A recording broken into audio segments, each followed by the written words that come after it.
Hey, good morning, everybody. Welcome to the Morning Call Show. I'm Bob Sellers here with Jerry Berg, couple news vets taking a look at the right and wrong in between the right and left. Jerry, I usually you start, but I wanted to point out something Sure. that today Kevin Warsh, who's our new Fed chief, he's speaking in Jackson Hole, and what he says is going to drive the markets. And Okay. I think that we're at a very difficult time right now. We hit $40 trillion in debt. It's starting to get attention from a lot of people saying this is a problem. It tends to drive up interest rates and slow down economic development.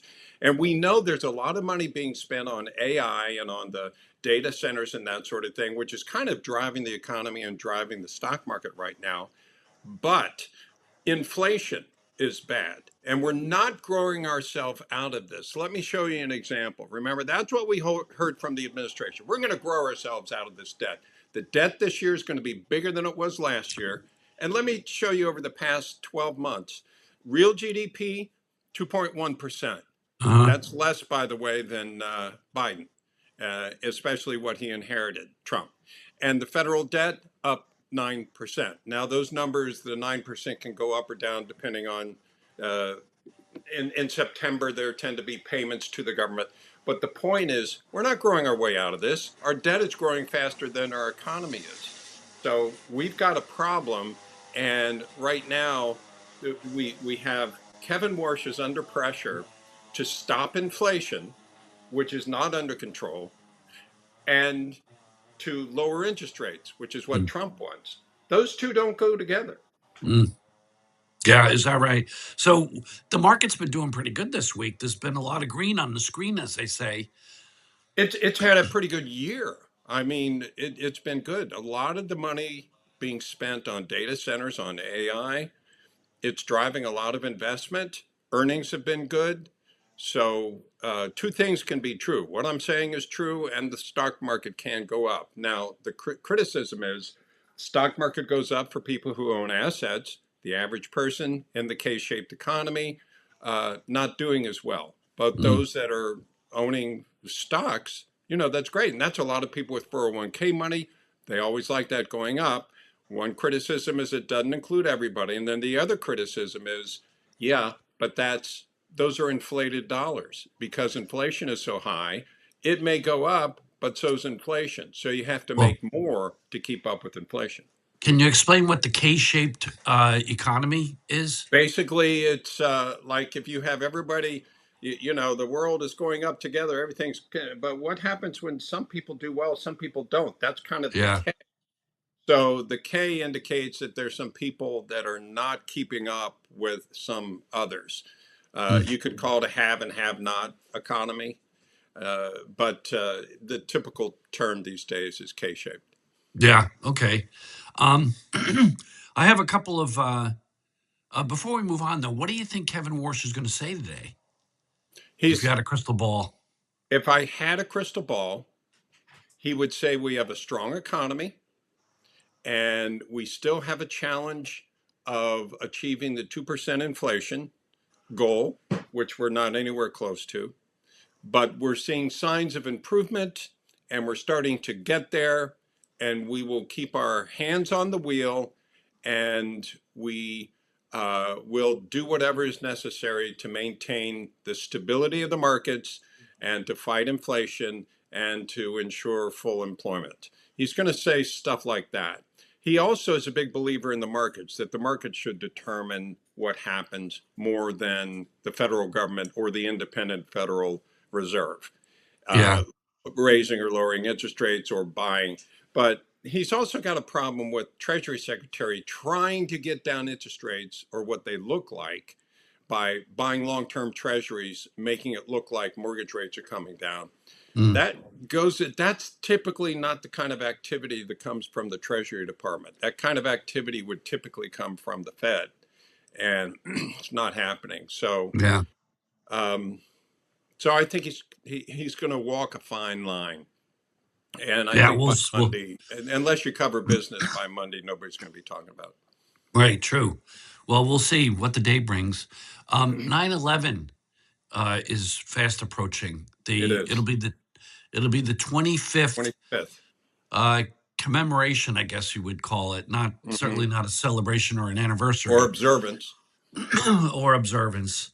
But 25 years, I can't believe where the time has gone. But there is a news channel in Canada, and the boss there has told its reporters, don't use the phrase terror attacks when referring to 9/11. I've got that Uh, somewhere. You sent me that. I'm on the blinder side. Let me see. I'm trying to bring that up. I'm having a little trouble, but here you go. There you are. Yep. Taxpayer funded news outlet bans journalists from calling 9/11 terror attacks and unveils a woke new phrase to be used instead. So the woke new What's the phrase, phrase? yeah, the reporters are supposed to say, advises reporters to say that the hijackings led to passenger jet crashes in Washington, D.C., Pennsylvania, and Manhattan. The World Trade Center was destroyed. Wow. Yeah. Wow. I mean, Now, it's just obviously, it was crazy. terrorism. It's the definition of terrorism. Right. A very methodically well planned attack that it was actually years in the planning. Now, having Now, said that, Jerry, having said that, let me take a little different approach at this. How come Saudi Arabia has gotten a free pass on this since day one? yeah, I know. And weren't all of the terrorists I from thought Saudi Arabia? something like 19 of 20 hijackers on the plane that flew in Well, the first. there wasn't there were not 20 hijackers, right? Because somebody didn't get on the plane. Exactly, exactly. There was supposed to be 20 and somebody didn't make it. Yeah, And I'm speaking off the top of my head. I haven't done, brushed up on this, but there's no question that a lot of the people we can agree were from Saudi yeah, Arabia. Yet yeah. Saudi Arabia has never been held accountable No, and for I its think wasn't the nation. family sued Saudi Arabia? I don't know where that case is. We're gonna have to brush up on our 9/11 True, knowledge true. as the date approaches. Also, here's a story I know you'll probably want to comment on. Donald Trump has backed out of attending the 25th commemoration of 9/11 at Ground Zero because he was told he could not give a speech. Right. Well, it's not a place for speeches unless, well, with him, we know what it would be. I don't know. I guess the mayor, who is not roundly admired, is going to be there. And haven't people spoken to some extent in the past? I don't remember, Jerry. I just Well, what I remember. read, according to the article, politicians are told not to give political speeches. Okay. It's it's more for the families and the first responders rather Uh-huh. than politician grandstanding. But Yeah, and I instead, know when Trump, they read the names now, Jerry, and some of these kids are grown with kids of their own. yeah, I I know. mean, it breaks my heart. I knew people that went down in the towers, and one of them had a last name in the A's. So when they start saying it, usually I'll listen at least up till that, and it is heartbreaking. And Yeah, everybody has their story, and it's a solemn day. And as you recall, could have been a more beautiful day yeah, weather-wise. yeah. And when something happened, we were under attack. That's what they told the president down in Florida. And I would argue our life hasn't been the same since. I was on the morning call for Fox. They do an Yeah. 8:30 morning call, and about 8:45 ish, the Atlanta bureau chief, uh, Sharon Fain, just gasped and said, "Oh my God, everyone turn on CNN." And so I switched over to CNN and I thought it was a small plane. I thought it was like maybe a tourist plane that Right. had wandered off its path. But then I started getting dressed really quick because I knew I had to get into the city as fast as I could. And I was living outside Philadelphia, so I had a 2 hour train ride I had to run to the station. So I'm standing in the kitchen fixing my tie and choking on a coffee, glued to the TV, and I see ABC, Charlie Gibson. Um, he's watching the shot of the towers, and then I see Right. this other plane come from behind and smash into the South Tower. And I just lost it. I started screaming like, holy fucking shit. Oh my God. And my wife, my poor long suffering wife at the time, she started yelling at me about the language because the kids were there getting ready to school. And she said, watch your mouth. And I said, do you see what's happening? You Yeah. know? Uh, and then I just remember a mad dash to the train, um, sitting in the Meadowlands. We were the next train to go through. And some people were starting to have second thoughts, because my phone was blowing up the whole ride up there, going, oh my God, there's a plane in Washington, there's another plane crashed in Shanksville. So, we were having second thoughts. And I remember somebody gasped again, and I looked to my right, and we all watched as the tower collapsed, the first tower. Yeah. And I was like, do I really want to go into the city now? And Yeah. with that, the train lurched forward, and we were the last train to get in to Penn Station. And I remember tearing out of the train, running up the stairs. It was like Calcutta. It was crazy. People were lost their heads. I remember running up 6th Avenue to get to the newsroom. And I got into the control booth, and there were people weeping. They couldn't control themselves. And I remember grabbing people and pulling them out of the control room so they could pull themselves together. And I was in the control room then all day until 11 or 12 o'clock that night with Shepard Smith and I were on the air together for hours and hours and hours. We just couldn't imagine what was unfolding. It was surreal. Yeah. I was at CNBC and had done a show and was off the air and heard the story. A plane flew in the World Trade Center. And I thought, oh man, must have been a general aviation plane, a private plane. Maybe the guy had a heart attack, didn't see where he was, and flew into it. Then you get more and more reports that no, it was like a 737. It was big, and Wow. Yeah. that's very unlikely. And I was saying to somebody, well, that's the story of the year. Yeah. And then I was watching NBC because I was working for the company and saw the second one go in and realized this was on purpose and we were being attacked. And it was stunning. Yeah.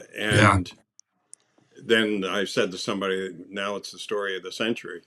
Yeah. And it changed everything. I mean, obviously, for those who know the stock market, it was closed, I want to say, for 4 days, something like that. Yeah. Yeah. I didn't know, you look around and I was at CNBC and you think they are attacking the tenets of Western civilization. They went to the World Trade Center. And I was thinking, I wonder if they're going to go after CNBC or at the stock Right. exchange. You don't know at that point. Everybody's Yeah. wondering. And then I was looking. The weird thing is where the office was in Fort Lee. You could look out of the window. In the distance, you could actually see the twin towers in smoke. And I'm looking at it, and all of a sudden, it looks like one is starting to fall.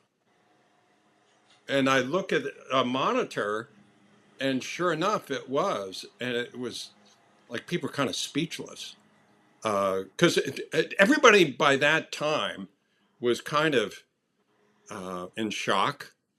And when that happened, it was like, oh my God, this is a bad dream that got worse.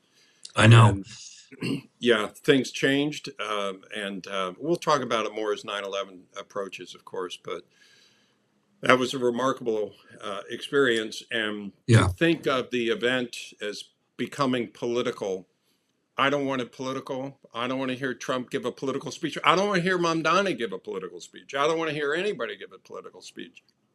The, there are people who gave their lives that day for pursuing the American dream, right? Yeah. Yeah. No, it's all true. Yeah, I have other 9/11 stuff that I would like to share later Yeah, as the days go on. sure. Um, but switching the topic 180 Yeah. degrees, we're going Oh, back to our favorite baller, oh no. Enes Kanter Freedom. It's the Okay. gift that keeps on giving. Now, the soccer star Megan Rapinoe is going Yeah. after Enes, blasting him, calling him a bad faith actor amid the former NBA player's attempts and controversial plan to join the league. She called him all kinds of things. Megan did. It doesn't say what Enos's response will be, but I'm sure he'll have something to say. By the way, of all names, but anyway, I th- I feel like he is poking the bear, right? Yeah, Poking the mama bear, yeah, and I think they could take care of this if they would simply issue a policy stating who can play in the league. But yeah, they haven't done that. And they're yeah, trying to get around it by saying, well, if you played in the NBA, you can't play here. And yeah. what if all the best players who don't get drafted into the NBA play in the WNBA?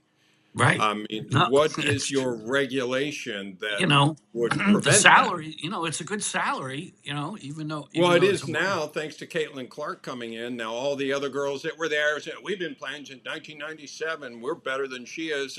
Okay, I got news for you. Nobody was watching. yeah, and they they, weren't they getting gave you that. a friends and family discount because those were the only people watching.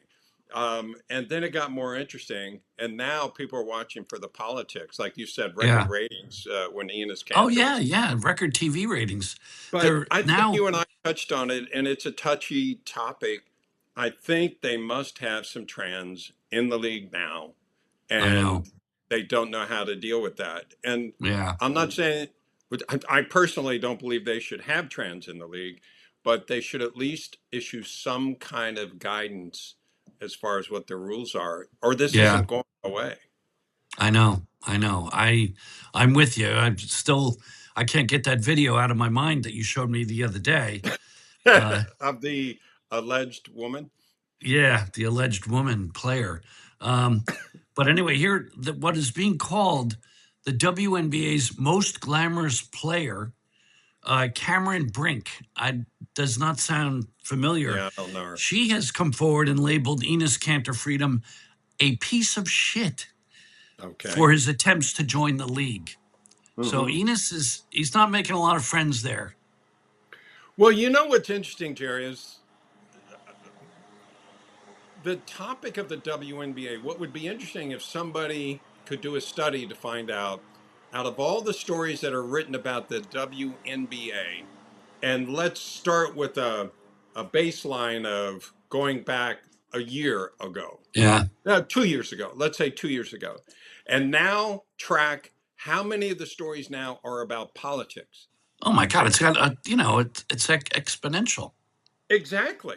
Um, like there's that one graphic of um, injuries, yeah, testicular injuries in the WNBA. They were flatline, and then all of a sudden they've zoomed, they've gone up.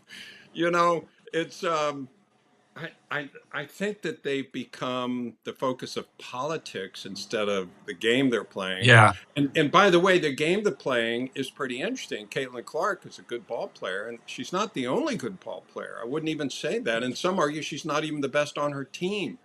Yeah. But she got the attention, brought some eyeballs, and then it's on them what has happened because people could still be talking about the ball they're playing, but Caitlin comes in and gets attacked by the other players who resent her presence. And the refs seem to side with the other girls, not Caitlin Clark. They don't Yeah. protect her. Can you imagine Michael Jordan coming into the league and getting all beat up? Now, everybody has to put up with some, but nothing like what Caitlin Clark is.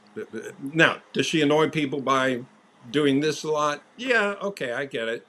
But I've seen some crazy calls against her. Or And Sophie Cunningham, the point. yeah, Sophie Han, yeah. And she was pointing to somebody that should have gotten a foul called on her too. And she Yeah. was saying, "What about her?" And that girl said, "Don't point at me." And that's why she kept pointing. Well, and then finally, I have the craziest headline of the day uh, for our viewers in Indiana. The headline is simply "Huge lion and its cub are on the loose in Indiana." Uh, Lion? a lion. A homeowner phoned 911 at around 10 in the morning after they spotted what appeared to be a 300-pound lioness from their window. Uh, it said the resident told police that the big cat was wearing a blue harness. You know, like you put on your dog, put a leash, attach a leash to it, Right. as it prowled the streets. And a smaller cub was reportedly seen trotting alongside the lioness. Wow. Authorities That's still don't know where the lions came from. yeah. Sheriff said they may have been illegally kept as pets or escaped while being transported through the state. Wow. That Yeah, would be something. I mean, yeah. I've always said, and I love cats. I love dogs. Some people love one or the other, but I've had cats, and I've always said a cat would kill you yeah, if they were big enough. yeah, Maybe not today, maybe not next week, yeah, but one day when you yeah, least expect it, they would kill you. yeah. I So, agree. Totally agree. and I love cats and I Yeah. appreciate the independence, um, Well, I'm but down in they are Florida where, dangerous. occasionally there's a lot of wildlife here in Florida. You might Yeah, see an alligator, you might see a manatee, sure. but good Lord, I'd hate to be taking the garbage out and run into a 300-pound lion. I know. I remember going hiking one time. It's one thing when they tell you to look out for bears, black bears. If you have bear spray or you kind of expect that. But we were walking in an area that said, beware of mountain lions. And I'm thinking, I'm not sure I want to go down that road. Let's I know. because they could be pretty dangerous. Yeah. Okay. So we'll keep an eye out for news today as it develops. We'll keep an eye I've on the got market. more. I've got You more. do. Yeah. Okay.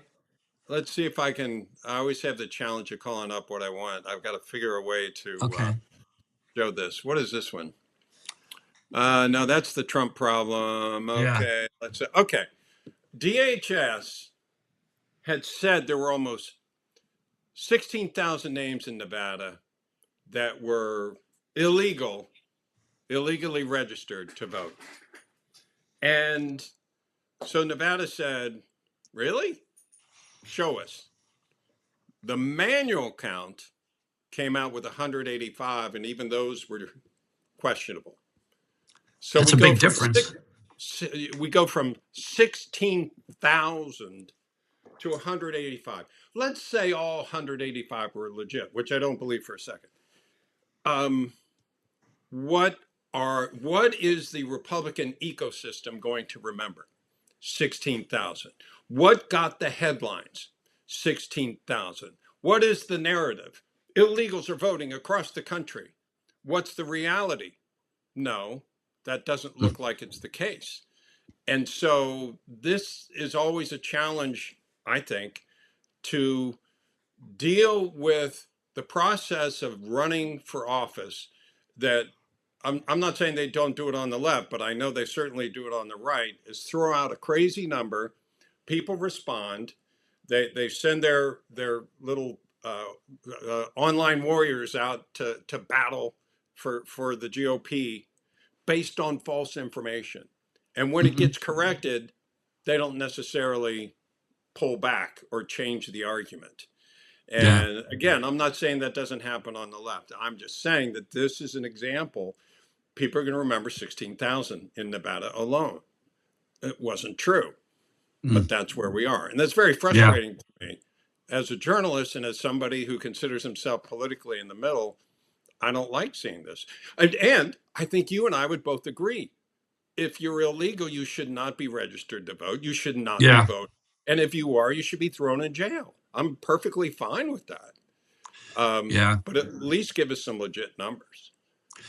Well, I think there is some abuse that's built into the system. There are certain states where they're giving illegals driver's licenses, and the very act of applying and getting a They driver's license register to vote. automatically registers you to vote. I can't So remember where they did that in California. I remember moving there years ago, and I know you lived there. I don't know if it's one of those states, but you get your driver's license. Say, would you also like to register to vote? right, Yes, right, yeah, and you just say yeah because it's a lot easier process to do that. But yeah, if they're giving illegals both, that's a yeah, problem. Now, yeah, if that's what is happening, it should be stopped. No yeah, question. yeah. I have one other story. Again, I Okay, have to see if I'm okay. calling up the right thing here. This is the governor, where, Wyoming? He's concerned about some of the federal officials during the primaries, their presence in the election facilities. This is a Republican governor who's concerned about it. And I I don't want to be naive that there might not be an emergency call, that there might not be federal officials that are sent into areas that are deemed risky, or they have reasons to believe there's a lot of illegal activity going on. And so they send in somebody to those polling places. I don't think that's a healthy situation for our our government, for Well, our elections. I'm a little confused as to how an election observer could be, quote, aggressive and irregular. Because they can question, who is that? Why are they here? We challenge that vote, so you put it to the side. Okay. And the intent could be to have that word get around. And tell you the truth, maybe that's why this guy's saying that. I'm not saying he has ulterior motives, but let's say you wanted to intimidate people not to come vote. You might say, we are going to be looking for illegal immigrants. And you're thinking, well, I'm not going to Oh, drive there with so and so, or I don't want to get picked up. I look a certain way and I don't want them to mess with me, even though I've got nothing to hide. And if these people can challenge you or make things uncomfortable and that word gets around, I'm not yeah. saying he did this for that reason, but gee, it's interesting that he's saying it makes him uncomfortable. Well, do you think it's going to change in Wyoming? No. And it's going to No. vote red. They're going to vote Republican. So is he really concerned, or is he saying he's concerned to send the message to everybody else? And yeah, if you're in Fulton County, Georgia, you better not go out there. They're going to be Yeah. pretty rough. Maybe that's what they want. I don't know if that's what's going Well, on here. I don't know. on the other hand, some would say, what's wrong with a little voter suppression? Is that what people say? That's what people say It, in my county, it's anyway. like the joke of picking an accountant for the mafia. Yeah. You, yeah, you bring in a dozen guys, you ask them what's 1 plus 1, and it's a 2, and the Yeah. final guy comes in and you say what's 1 plus 1. He says, "What do you want it to be?" And that's the guy that gets the job. And on that note, Yes. breaking news changes everything, and we will see you guys again. Remember to All right. comment. Okay. Bye. All right, thanks.